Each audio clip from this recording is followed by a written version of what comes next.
Assalamualaikum warahmatullahi wabarakatuh. Pertama, saya akan menjelaskan tentang pengertian arsitektur basis data. Apa itu arsitektur basis data? Arsitektur basis data merupakan suatu kumpulan data yang tersimpan secara sistematik, di mana user dapat melihat data dan bagaimana cara user melihat data tersebut. Selanjutnya kita masuk kepada level arsitektur basis data. Ada 3 level arsitektur basis data. Yang pertama itu internal level, yang kedua external level, dan yang ketiga itu conceptual level. Yang pertama dalam level arsitektur basis data yaitu internal level. Level ini menerangkan struktur penyimpanan basis data secara fisik pada sistem komputer dan organisasi file yang digunakan dalam menyimpan dan mengakses data. Pada level ini berhubungan dengan bagaimana data disimpan secara fisik dan menggunakan model data fisik. Level yang kedua yaitu external level. Level ini berhubungan dengan bagaimana data dipresentasikan dari setiap user. Menerangkan view atau tampilan basis data dari sekelompok pemakai. Pada tingkat ini digambarkan sebagai basis data yang relevan dengan kebutuhan pemakai atau user. Model ini juga merupakan model tingkat tinggi atau implementasi dapat digunakan pada level ini. Dan level yang terakhir adalah conceptual level. Level ini menerangkan secara menyeluruh tampilan komunitas dari basis data. Pada tingkat ini, gambaran data apa yang disimpan dalam basis data dan kardinalitas relasi dari data tersebut. Pada model ini, model data tingkat tinggi atau model data implementasi dapat digunakan pada level ini, yang menghubungkan antara internal dengan eksternal. Conceptual level adalah sebuah representasi seluruh muatan informasi yang dikandung oleh basis data tersebut. Assalamualaikum warahmatullahi wabarakatuh. Baiklah, saya akan melanjutkan presentasi dari teman saya.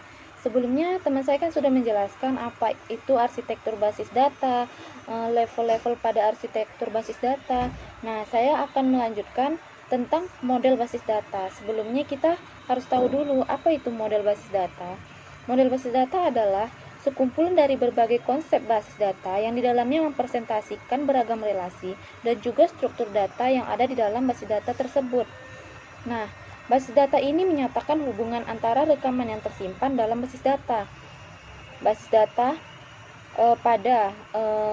yang paling umum digunakan ada 3 macam. Yang pertama ada hierarki, ada jaringan, dan ada relasional. Saya akan menjelaskan dulu apa itu model hierarki. Model hierarki ini biasa disebut dengan model pohon karena menyerupai pohon yang dibalik. Model ini menggunakan pola hubungan orang tua dan anak. Nah, setiap simpul biasanya dinyatakan dengan lingkaran atau kotak. Simpul yang terhubung ke simpul pada level di bawahnya disebut orang tua. Misal, setiap orang tua bisa memiliki satu hubungan 1:1 atau beberapa anak 1:m, tetapi setiap anak hanya memiliki satu orang tua. Nah, simpul-simpul yang dibawahi oleh simpul orang tua disebut anak. Simpul orang tua yang tidak memiliki orang tua disebut akar. Dan simpul yang tidak memiliki anak disebut daun. Saya sudah memaparkan gambarnya di PowerPoint. Selanjutnya ada model jaringan. Model jaringan ini hampir sama dengan model hierarki, hanya saja perbedaannya suatu simpul anak bisa memiliki lebih dari satu orang tua. Karena itu sifatnya yang demikian. Model ini dapat menyatakan hubungan 1:1, 1:m, maupun n/m. Pada model jaringan, orang tua disebut pemilik dan anak disebut anggota gambarnya. Berikut gambar yang sudah saya paparkan juga di PPT. Selanjutnya ada model relasional. Model relasional merupakan model yang paling sederhana sehingga mudah digunakan dan dipahami oleh pengguna, serta merupakan yang paling populer saat ini. Model ini menggunakan sekumpulan tabel berdimensi 2 yang disebut dengan relasi atau tabel, dengan masing-masing relasi tersusun atas tupel atau baris dan atribut. Relasi dirancang sedemikian rupa sehingga dapat menghilangkan kemubaziran data, menggunakan berhubungan dengan relasi lainnya. Nah, DBMS yang bermodelan relasional biasanya disebut dengan RDBMS, yaitu Relational Database Management System. Saya juga memaparkan gambarnya di PowerPoint. Saya akan menjelaskan tentang arsitektur sistem berbasis data. Arsitektur berbasis data ini terbagi atas 3 bagian. Yang pertama, sistem terpusat. Yang kedua, sistem klien server. Yang ketiga ada sistem terdistribusi. Baiklah, kita yang pertama, sistem terpusat atau centralized system merupakan sistem basis data yang dijalankan pada sistem komputer tunggal dan tidak terintegrasi dengan sistem pada komputer lain. Pengguna terkoneksi ke komputer pusat melalui terminal. Yang kedua ada sistem client server. Sistem basis data yang memisahkan program pengguna dengan program basis data di sistem yang berbeda.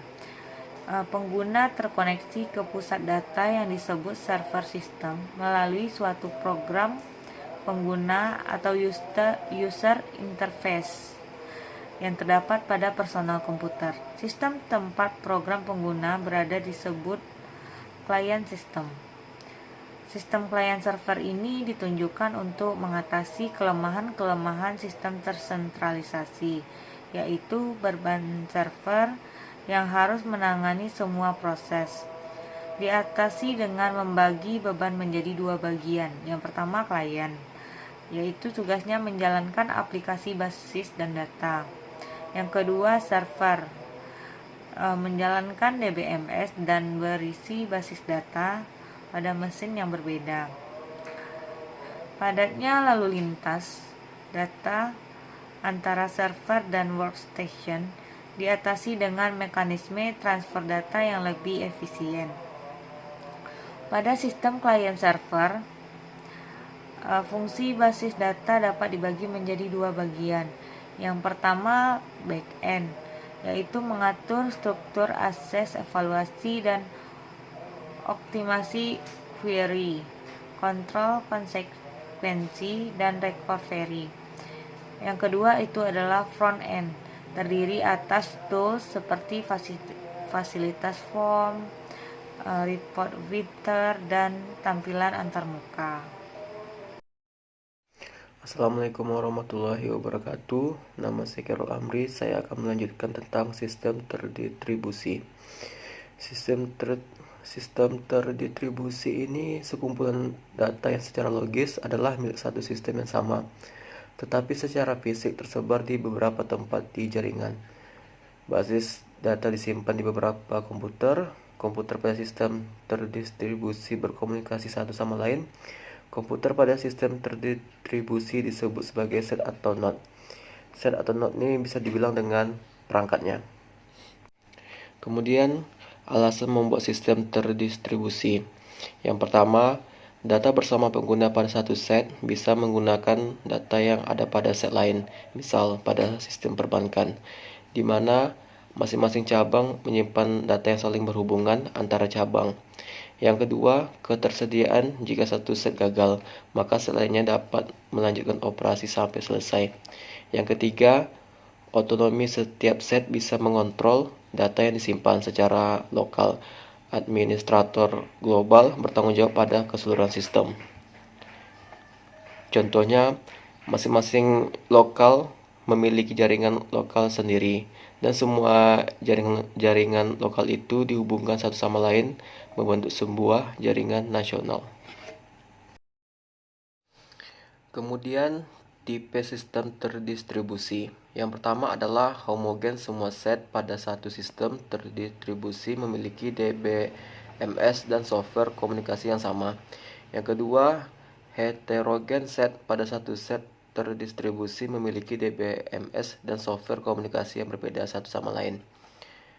Kemudian, metode sistem terdistribusi. Yang pertama adalah replika data atau tabel disalin pada sejumlah server yang berbeda.